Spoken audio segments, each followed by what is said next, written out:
Iran का action, Hormuz, आप भूल गए होंगे, स्टेट ऑफ होर्मुज, होर्मुज का वो समुद्री इलाका जो ईरान कंट्रोल करता है। ये फोटो देख लीजिए, इसका जो बीच का हिस्सा है इस पर ईरान का पूरा कंट्रोल है। दुनिया को डर था, ब्रिटेन को भी डर था, जर्मनी को भी डर था और सबने डर जताया था कि ईरान इसको बंद न कर दे। आखिरकार ईरान ने जब कहा था कि ये हमारा लास्ट ट्रम्प कार्ड होगा, ईरान अब उस ट्रम्प को फेंक रहा है, ट्रम्प कार्ड खेलना शुरू कर चुका है। खबर यह है कि ईरान स्टेट ऑफ होर्मुज के इस इलाके में लगभग 200 जो समुद्री जहाज हैं जो उधर से गुजर रहे थे, सबके सिग्नल को जाम करना शुरू कर दिया है। अब इस वजह से पूरी दुनिया को ईरान की तरफ से बड़ा झटका लगने वाला है। वहीं जैसा मैंने लास्ट अपडेट में दिखा दिया था, एंड पॉइंट पर आके दिखाया था कि ईरान के टीवी चैनलों पर हमला हो गया है। अब ये देखिए, ईरान का स्टेट टीवी चैनल का हेडक्वार्टर पीछे तबाह हुआ नजर आ रहा है। टारगेट करके इजराइल ने उसे उड़ा दिया है और ईरान के जो पत्रकार हैं उस बिल्डिंग के आगे खड़े होकर इसकी लाइव जानकारी दे रहे हैं। ईरान के मीडिया चैनल्स पर हमला हो चुका है, काफी बड़ी तबाही मची है। स्पेशल आपको वो विजुअल दिखा रहा हूं जहां ईरान के मीडिया हाउसेस पर हमले किए गए हैं।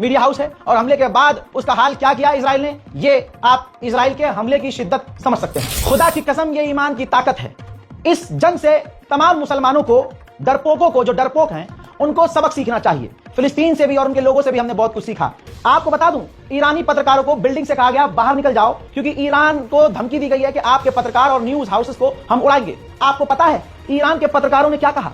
नहीं जाएंगे, हम अपने मीडिया हाउस को छोड़कर भागेंगे नहीं। यह होती है ईरान की ताकत। और उधर गलती से मोबाइल में भी सायरन बज जाता है तो आले यहूद शेल्टर में भाग जाते हैं। हजरात, लास्ट वीडियो में मैंने दिखाया था कि ईरान का न्यूज चैनल, एक महिला पत्रकार जिनका नाम इमामी है, वो पत्रकारिता कर रही थी, उसी लाइव प्रोग्राम में ही हमला हुआ और चैनल को कुछ देर के लिए बंद कर दिया गया। इजराइल और हमको और आपको लगा कि अब तो सारे पत्रकार डरकर भाग गए होंगे, लेकिन खुदा की कसम, सीखने का मकाम है। ये देखिए ईमान, वही महिला जिनका नाम इमामी है, ये शेर औरत, ये पत्रकार कुछ ही देर के बाद, हमले के कुछ ही देर के बाद अपने स्टूडियो में वापस आई, वापस जाने से मना कर दिया और लाइव आ गई और रिपोर्टिंग शुरू कर दी। उस चैनल ने जिस पर बड़ा हमला हुआ उसने तुरंत अपने आप को रिकवर किया और दोबारा से ब्रॉडकास्ट शुरू कर दिया। अल्लाह की कसम, लड़ना कोई ईरान से सीखे। ये होती है जंग, ये होता है शेर। कमाल ये है कि इजराइल जैसा कर रहा है, ठीक उसको वैसा ही जवाब ईरान दे रहा है। वैसे तो तुम्हारे बड़े अरब के देशों ने फिलिस्तीन के हक में एक जो है मिट्टी की मिसाइल भी नहीं चलाई।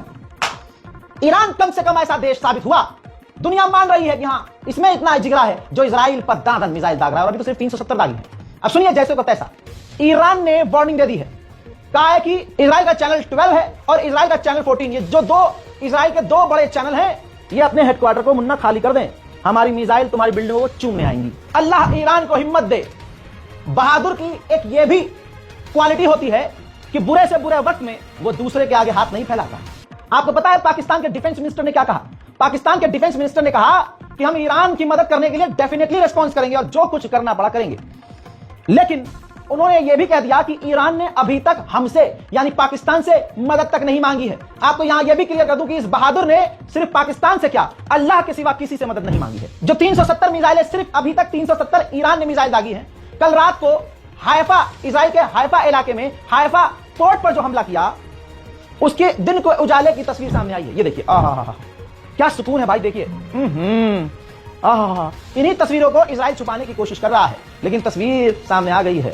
इसी वजह से शायद इजराइल ने ईरान के न्यूज चैनल के हेडक्वार्टर को उड़ाने की कोशिश की है, ताकि उसकी पतलून खुलती हुई दुनिया को ना दिखे। ग्राउंड पर अगर कोई मदद कर रहा है तो चाइना है। सबूत यह है, चाइना के और भी कार्गो जहाज ईरान हथियार लेकर पहुंच चुके हैं। इजराइल की इतनी मैं वो जुमले इस्तेमाल नहीं कर सकता, नौजवान खुद ही फिल इन द ब्लैंक्स कर लेंगे। परिवार के साथ आप देख रहे हैं, कोशिश करूंगा कि जुमले में सिंपल इस्तेमाल करूं। हालांकि अंदर से मैं क्या क्या बोलना चाहता हूं आपको पता ही है। आपका दिल मेरा दिल एक साथ एक जैसा ही धड़क रहा है माशाल्लाह।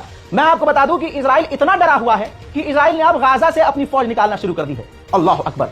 डर में उसको डर है इस बहाने से कोई गाजा या इजराइल में घुस जाए, तो उसने क्या किया, गाजा से अपनी फौज को निकालकर जॉर्डन के बॉर्डर, इजिप्ट के बॉर्डर और लेबनान के बॉर्डर पर तैनात कर दिया है कि ससुरा इधर से कोई न घुस जाए। उधर इस जंग में पहली बार ईरान ने अपने ड्रोन्स की तस्वीर जारी कर दी है। यह अल्टीमेटम है। ईरान इशारा कर रहा है कि मुन्ना अभी तो शुरुआत हुई है, ट्रेलर दिखाया है, अभी हथियारों का जखीरा हमारा तुम्हारा इंतजार कर रहा है। मेरे दोस्तों तवज्जो यहां पर भी चाहिए आपकी कि जहां इजराइल का सब कुछ बंद है, पूरा इजराइल जमीन के नीचे छुपा हुआ है, पूरा इजराइल जमीन के नीचे छुपा हुआ है, यानी सब बंकर में है। इजराइल की पार्लियामेंट बंद है, इजराइल का स्कूल बंद है, इजराइल के कॉलेज बंद है, इजराइल की पब्लिक गैदरिंग बंद है। जहां पार्लियामेंट तक इजराइल का बंद है, तवज्जो इधर देखिए, ताजा मंजर, ईरान की पार्लियामेंट दिन के उजाले और रात के अंधेरे में भी चालू है। लगातार पार्लियामेंट में तमाम मेंबर ऑफ पार्लियामेंट बैठे हैं, पेजिशकियान बयान दे रहे हैं, पार्लियामेंट में खड़े होकर कह रहे हैं कि हम तमाम मुस्लिम देशों की तरफ दोस्ती और भाईचारे का हाथ बढ़ाते हैं, वो सब हमारे भाई हैं। अब वक्त आ गया है तमाम मुस्लिम देशों को यूनाइट होने का। एक बार फिर से इतिहास दोहराया जा रहा है, एक बार फिर से ईरान तमाम मुसलमानों को मौका दे रहा है कि आओ और आले यहूद के खिलाफ एक हो जाओ, इस्लाम के दुश्मनों के खिलाफ एक हो जाओ। लेकिन आप जानते हैं जिनकी नस्लें हराम होंगी वो कभी भी ईरान के साथ खड़े ही ना होंगे। बात यह नहीं है कि वो शिया है, वो सुन्नी है, वो देवबंदी है, बरेलवी है, वो राफजी है, मालिकी है, शाफी है। हमारा मानना है कि अल्लाह सबसे बड़ा है। अल्लाह के नाम पर, कुरान के नाम पर, दीन खुदा के नाम पर और अजान के नाम पर, पहला किबला बैतुल मुकद्दस के नाम पर, इन 5 चीजों के नाम पर कम से कम ईरान के साथ हो जाओ। बात की लड़ाई ईरान से तुम बाद में लड़ लेना, आपस की लड़ाई बाद में लड़ लेना, लेकिन अभी सबसे बड़ा दुश्मन एक अकेले से लड़ रहा है, सारी दुनिया उसके साथ है। अफसोस का मकाम है कि मुसलमान अभी भी लोकल लेवल पर देखो, मेरे वीडियो के कमेंट सेक्शन में देखो, हमारे इंस्टाग्राम अकाउंट पर जाकर देखो, मूसाद की तरह एक्ट करने वाले मुसलमान, दंगाई मुसलमान, गद्दार मुसलमान अभी भी कमेंट कर रहे हैं, एक्टिविटी कर रहे हैं। उन्हें पसंद नहीं है कि ईरान इतना ताकतवर होकर सामने आए, उन्हें पसंद नहीं है कि ईरान जो कर रहा है वो करे। दिक्कत तो यह है ससुरो, तुम्हारा बाप तो कर नहीं पा रहा है, बताओ किसी एक मुस्लिम देश का नाम जो ईरान कर रहा है वो करके दिखा दे। सब मानते हैं, लेकिन अल्हम्दुलिल्लाह आज का यंग जागा हुआ मुसलमान जो इंटरनेट पर है, कहीं ना कहीं उसके सीनों से अब ईरान की फालतू की जबरदस्ती की नफरत हट रही है। और अब देखिए एक बात बता दूं, ईरान से मोहब्बत करने के लिए, मजलूमों से मोहब्बत करने के लिए तुम्हें शिया होना जरूरी नहीं है। समझ रहे हो? यह हक की लड़ाई है, यह इंसानियत और हैवानियत के बीच की लड़ाई है।